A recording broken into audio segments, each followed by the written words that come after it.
Hey, Shalom Makim Shalom.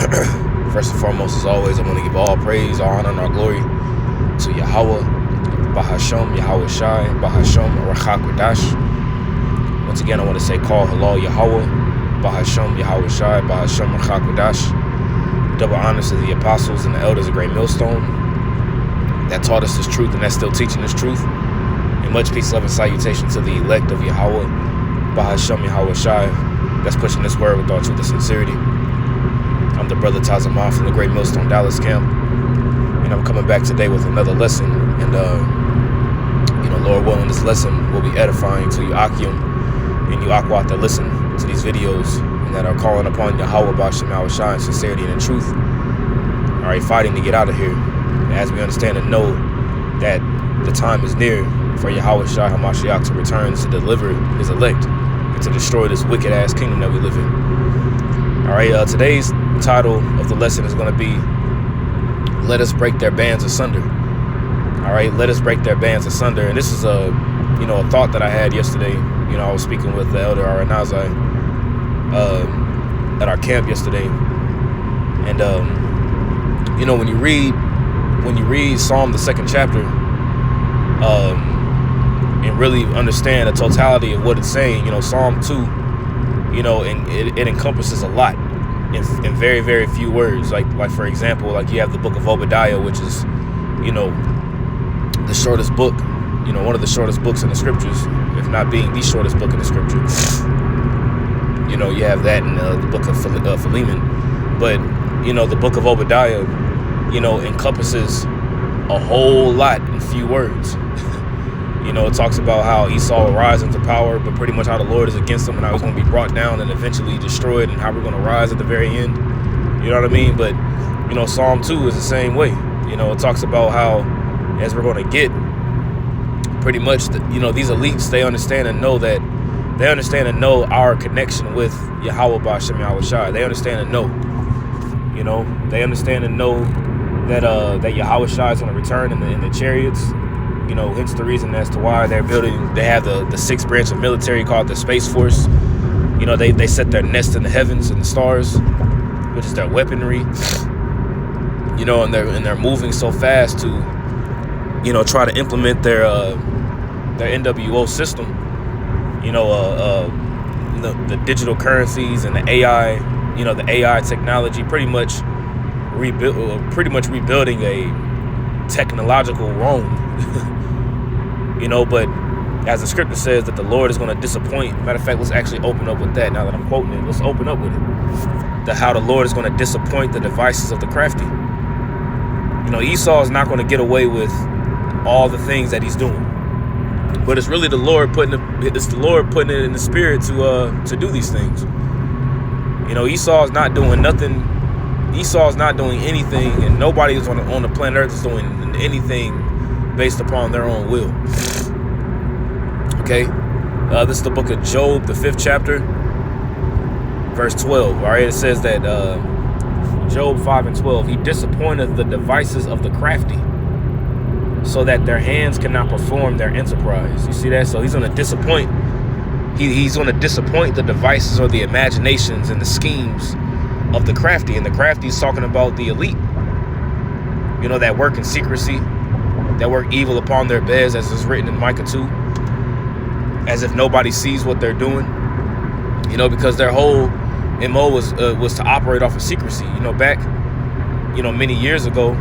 I wasn't around, but the apostles and the elders can probably attest, and our parents or whatever. But I could imagine that the Illuminati and the elite wasn't really highly spoken of back then. It wasn't really something that was just easily or known. I'd rather just say brought out how it is today. Now you got everybody talking about it. You got people on YouTube. Like the scripture says, their own tongues falling upon themselves. So now they're being exposed and revealed in their time. As it says in 2 Thessalonians, that the time of the wicked shall be revealed, who the Lord shall consume with the spirit of his mouth. So we're in the time now of the wicked being revealed in these last days. You see? Verse 14, back in Job 5, it says they meet with darkness in the daytime They meet with darkness in the daytime and grope in the noonday as in the night. You see? Because as Elder Apostle Gabar did his lesson, pretty much we're coming to the twilight or the morning of our kingdom, which Yahweh Shai is that morning star. And Esau's kingdom is being brought down. So it says they meet with darkness in the daytime and grope in the noonday as in the night. And when you groping for something, it's like you feeling for something as if you can't see. So the Lord is going to disappoint this man. Now, when you read Psalm 2, I started verse 1, it says, why do the heathen rage and the people imagine a vain thing? You see? It says, why do the heathen rage and the people imagine a vain thing? And what's a vain thing that the people imagine? The vain things that the heathen, beginning with Esau, as you read in Psalm 83, all of our enemies, the main things that they imagine that are vain, I rather say are two key things. I rather say are this. One is the fact that they believe that they can stop Yahweh Shai when he returns. They believe that they can defeat Yahweh Shai when he returns. They really have plans set in their mind to fight against the Lord. Because when you read in is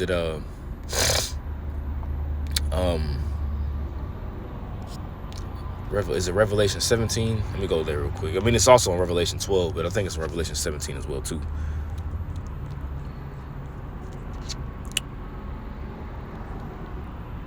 Let's see. Right. Revelation 17 and 12, it says, and the 10 horns which thou sawest are 10 kings, which have received no kingdom as of yet.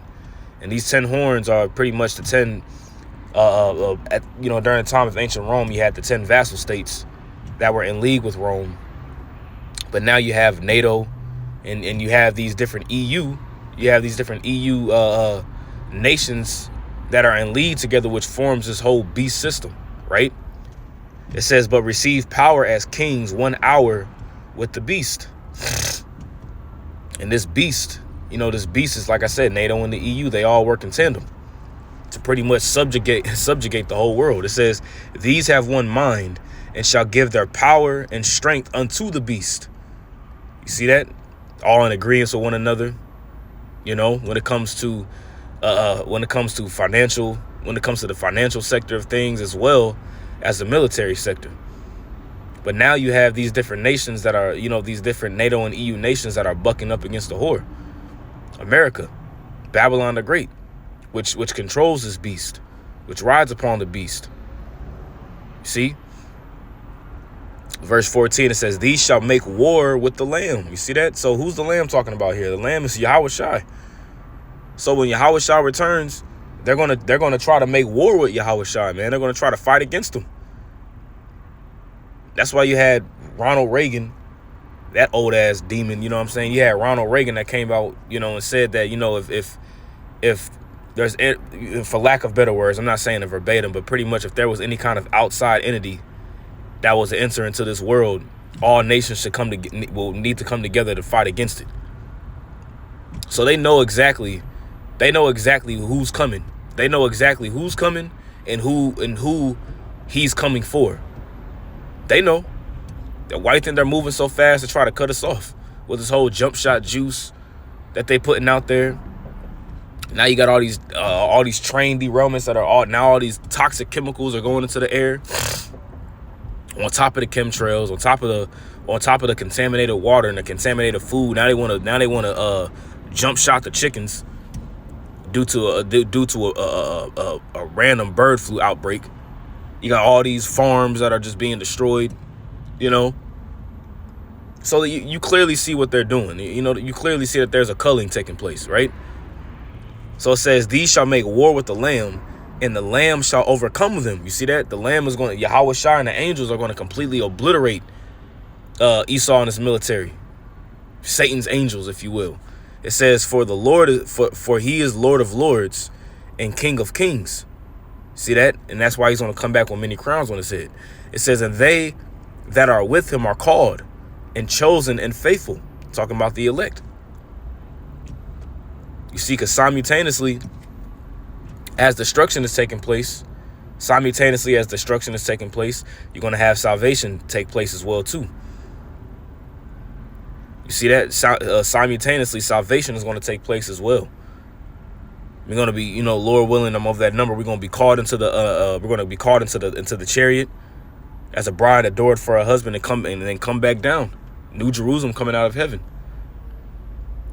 You see? So that's a vain thing that the heathen imagine. Is that one they can defeat Yahweh Shai when he returns, as well as cut off the nation of Israel completely. You see? Let's say I'm gonna read this in the NLT. I'm gonna read verse 1 through 3 in the NLT. It says, why are the nations so angry? Why do they waste their time with futile plans? Futile plans is like, plans of no strength. Like I always make this point, like the Star Trek when they was fighting against the Borg, it said resistance is futile. Resistance is futile. So if you try to go up against the Lord, it's going to be a futile effort. Matter of fact, let's get that word futile. Resistance is futile. Oh man, the Borg, man, that's funny. Reminds me of my dad. But futile says incapable of producing result. Incapable of producing any kind of result. So resistance is going to be futile against Yahweh B'Shem Yahweh Shai, because there's not going to be, the only result is going to be the what? Let's get it. It says it was the smell of dust and the smoke, man. Was it 2 Ezra 13? And I'm just going to jump down to the point. You know what I'm saying? 2 Ezra 13 verse, because when you read this, it talks about how, the return of Yahweh Shai. It says, and after this I beheld, and lo, all they which were gathered together to subdue him, talking about trying to subdue Yahweh Shai and the angels, were so afraid, and yet there's fight. It makes me think about the time where, we were in Egypt, and the Lord kept hardening Pharaoh's heart. The Lord kept hardening Pharaoh's heart. And at the very end of it, we went to the Red Sea to cross it. And think about this. Remember, the chariot was right there. The chariot was a light in the front, but in the back it was complete darkness, and it was a pillar of fire that came down in between. It was zapping it was zapping them. So mind you, the chariot was right there. The chariot was right there with us. And the Lord still put the spirit upon Pharaoh and his army to come after us. Even after seeing the chariot, looking at it, he still put the spirit upon him to go into the Red Sea while the chariot was right there. You can imagine the Egyptians, they were probably afraid, like, damn, what the, what I'm saying? They seen the chariot right there, but they still had the spirit to still make a move. So he's going to do the same thing with Esau. Because the Pharaoh, man, he wanted to cut us off. But what happened, man? The Lord frustrated the tokens of he frustrated the tokens. I was saying frustrating tokens at the same time, so excuse me. But he frustrated the tokens of the liars, man.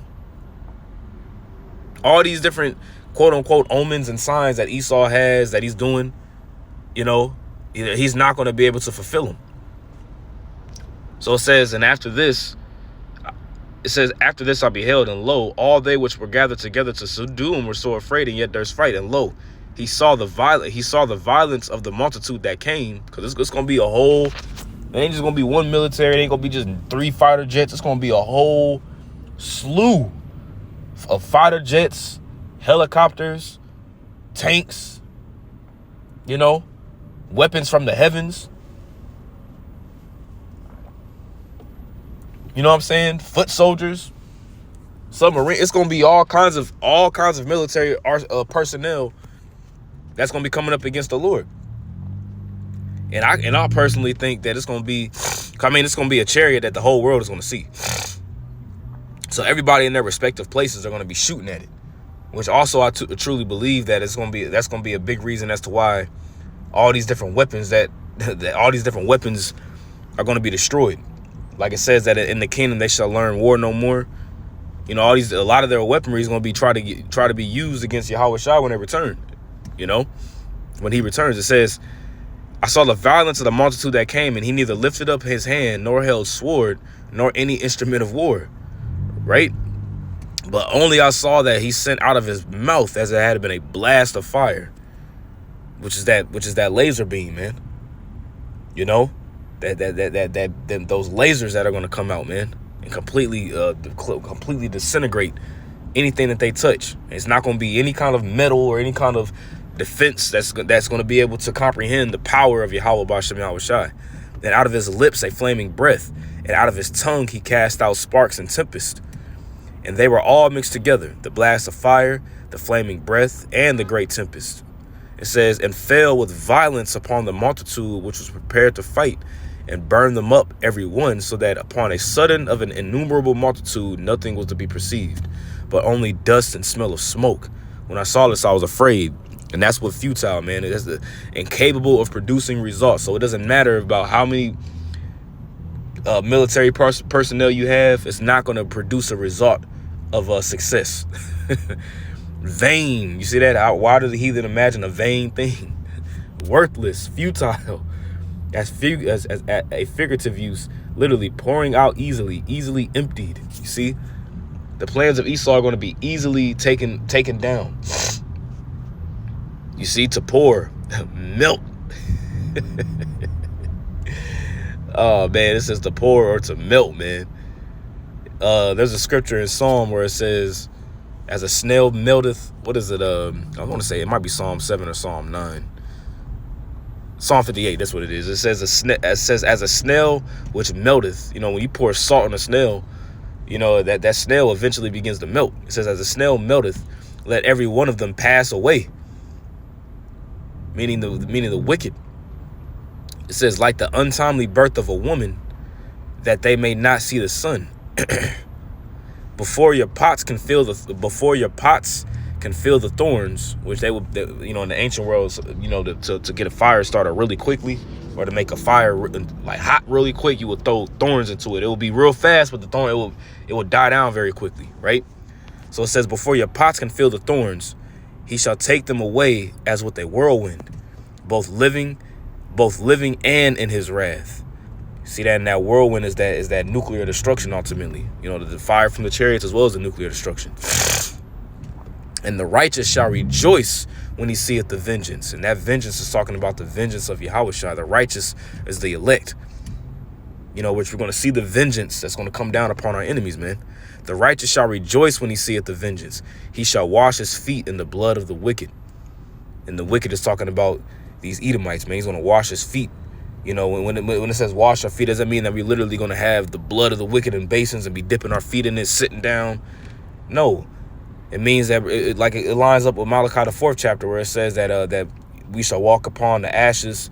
Let me just get that real quick. We shall walk upon the ashes of our enemies with our feet.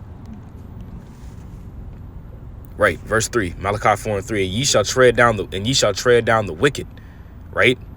And they shall be ashes under the soles of your feet in the day that I shall do this, saith Yahweh of hosts. Meaning what? Meaning that we're gonna through Yahweh Shai, we're gonna bring them down. It said they're gonna be ashes underneath our feet. Meaning also too that they're gonna be burned up. You know, but going back to Psalm 2, it says the kings of the earth set themselves. And when you get that word set themselves, it means Itazab, which is set themselves in the Hebrew is Itazab. All right, which says to set or station oneself, take one stand. You know, what are they going to try to take a stand against? They're going to try to take a stand against Yahweh B'Shem Yahweh Shai. All right, it says of taking a stand to fight. You see that? So they're going to try to take a stand to fight against the Lord, man. So it says that the kings of, I'm reading it in the NLT, Salakia, the kings of the earth prepare for battle. There it is right there. They're preparing for battle right now. Because right now it's a psychological battle. They're battling for the minds right now, but it's going to turn physical, right? The kings of the earth prepare for battle. The rulers plot together against Yahweh and against his anointed one. beginning with Yahweh Shai, they're plotting.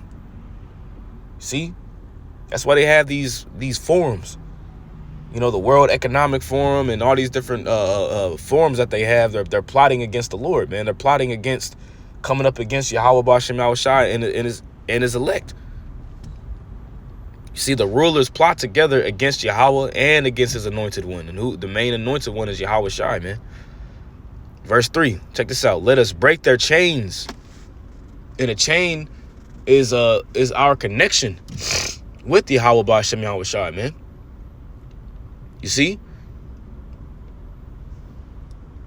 Slack it 1 second. Right? So it says, let us break their chains. A chain is a connection. You know, our link to Yahweh Bashem Yahweh Shai. And the thing that links us in the ancient world, right? What our link and our connection with Yahweh Bashem Yahweh Shai was the sacrifices. You know, the temple where we would perform sacrifice. And they always came, they always came after the temple. They always came to cut off the sacrifice. You know, during the time of, the Babylonian captivity, they came and they stopped. You know, they came and, sacked the temple, you know. Even at the time of Egypt, you know, they wanted to try to stop us from going into the wilderness and sacrificing to the Lord. You know, like Moses said, let my people go so that they may perform a sacrifice unto me in the wilderness, you know. You know, you had the time of the Maccabees when the Greeks were in power. You know, they stopped the sacrifice, you know, came into the temple and you know, the temple was pretty much polluted. Hell, during the time of the Persian captivity, they was trying to stop us from rebuilding the temple. They was trying to stop us during that time. You know, the Romans came during the time of the fall of Jerusalem in 66 and 70 AD. They stopped the sacrifice at that point, you know. And now what they want to do, they want to put a device inside of you. And literally, they want to defile the temple once more, but they want to they want to go inside of you this time, because we are the temple, alluded to 1 Corinthians, the 3rd chapter, as well as 1 Corinthians 6. We are the temple of the Most High. You know, so it says, "Let us break their chains," they cry.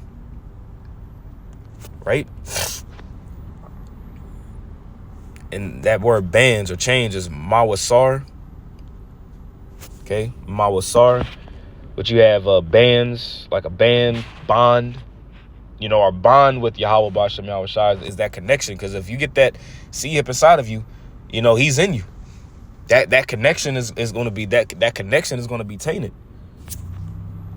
You know? It says bonds imposed by Yahweh and his anointed. Which is that spiritual connection, man. They understand and know that, you know, alluding to Revelation 11, that when the elect will begin to stand upon our feet, as it says, and great fear fell upon them, they understand and know what time it is. So they want to break that. They want to break that connection. They want to break that they want to break those bands asunder, man. That union between Yahweh Bashem Yahweh Shai and his elect on the planet Earth, and which is a spiritual connection. They want to cut that off.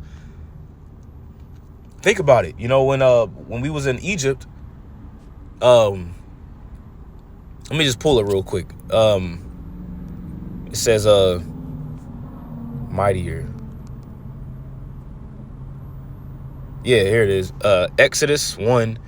It says, and the children of Israel were fruitful and increased abundantly and multiplied and waxed exceeding mighty. And this is whenever we were in Egypt, because before we were in captivity, you know, we were in Egypt pretty much good.